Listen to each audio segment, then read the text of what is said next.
it's a lot of water buildup right here.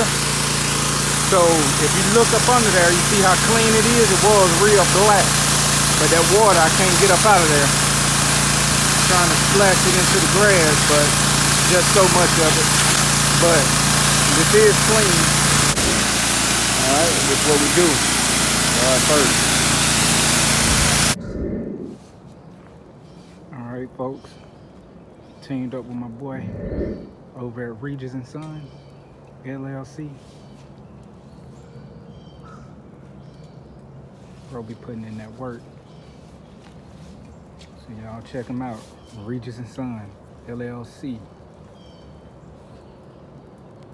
Pressure washing, renovation, demolition, whatever you need. Check them out. Regis and Son, LLC.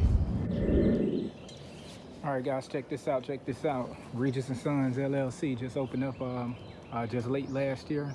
I'm already on the grind, knocked out a couple of houses right here, right now. This is the finished product on the pavement. I think the owner of Regis and Sons have the before pictures, during, and then I have the after.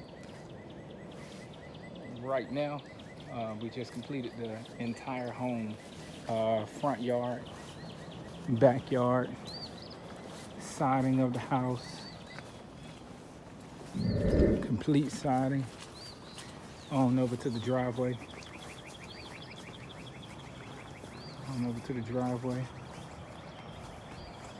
all over to the front of the house. Looking real nice, looking real good. So this is what we do. God first.